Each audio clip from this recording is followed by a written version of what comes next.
ఇక పాపం వాళ్ళ ఏంటంటే వాళ్ళకి ఆదర్శ దైవము వాళ్ళ కులదైవం కిరణ్ కుమార్ రెడ్డి గారే ఉన్నట్టున్నారు. ఎందుకంటే వాళ్ళకంటే ముందు కిరణ్ కుమార్ రెడ్డి గారే ఉండే, వారి వారసత్వం వీరు పుణికిపుచ్చుకున్నట్టున్నారు. ఏదున్నా గత ప్రభుత్వం వేసిందంటే గత ప్రభుత్వం ఎవరు అధ్యక్ష? కిరణ్ కుమార్ రెడ్డి కదా.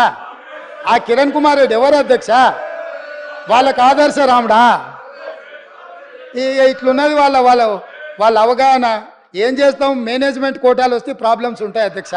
చదువుకుంటే కొంచెం మెరిట్ ఉంటే ఈ సమస్యలు ఉండవు. కొంచెం అవగాహన కల్పించుకోవాలి అధ్యక్ష. గుంటూరులో చదువుకున్న వాసనలు ఇంకా పోయినట్లేవు అధ్యక్ష. అదేవిధంగా అధ్యక్ష,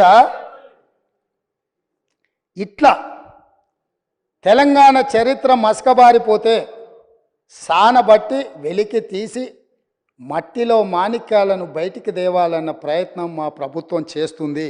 అందుకే ఈరోజు మేము ఈ విధానాలను అన్నిటిని కూడా ఒక బాధ్యతాయుతంగా ఒక యజ్ఞంగా మేము ముందుకు తీసుకెళ్తున్నాం అధ్యక్ష.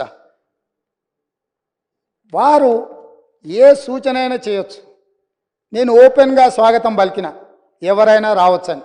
పాపం కొంతమంది ఎమ్మెల్యేలు సాంప్రదాయబద్ధంగా ముఖ్యమంత్రి గారిని కలిసి వాళ్ళ నియోజకవర్గాల సమస్యలని చెప్పుకుందామని వచ్చిండ్రు అధ్యక్ష.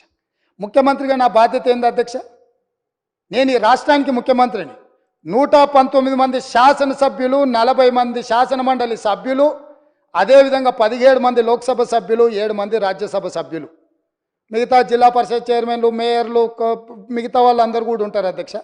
ముఖ్యంగా ఈ సభలో ఉన్న సభ్యులు ఎవ్వరు వచ్చినా కలవాలనుకున్నప్పుడు వాళ్ళకి సమయం ఇచ్చి వాళ్ళు తీసుకొచ్చిన అంశాలను పరిగణలోకి తీసుకొని చేయగలిగింది ఏదైనా ఉంటే చేయాలనేది నా ఆలోచన అధ్యక్ష. సొంత మనుషులను కూడా నమ్మకుండా వాళ్ళని అనుమానించినట్టు, వాళ్ళను అవమానించినట్టు, వాళ్ళని ప్రశ్నించినట్టు, నిలదీసినట్టు పత్రికలలో వార్తలు వస్తున్నాయి అధ్యక్ష. పాపం వాళ్ళు పత్రికా సమావేశాన్ని పెట్టుకొని వివరణ ఇచ్చుకునే పరిస్థితి వచ్చింది అధ్యక్ష. అట్లా అనుమానించకండి, మేము మీలాక కాదు, మేము మీలాక బురద జల్లము. గౌరవపూర్వకంగా మర్యాదపూర్వకంగా సమస్యలను తీసుకొని వినతి పత్రాలు తీసుకొచ్చే శాసనసభ్యులు ఎవరైనా మా ప్రభుత్వం కలుస్తుంది, వాళ్ళు చెప్పేది వింటుంది. మా ప్రభుత్వము అంత మీలాగా వ్యవహరించదు, మేము మీలాగా కాదు. అది మీరు అడిగేదాన్ని బట్టి ఉంటుంది. మీలాంటి వాడు వస్తే చార్మినార్ రాసేయమన్నాడు అనుకో, ఆ చార్మినార్ రాసేయాలంటే గతంలో ఇట్లాంటివి జరిగి ఉండొచ్చు, ఇప్పుడు అట్లా జరగవు. ఇప్పుడు మంచి ఏదన్నా ఉంటే ప్రజలకు ఉంటే తప్పకుండా చేస్తాం అధ్యక్ష.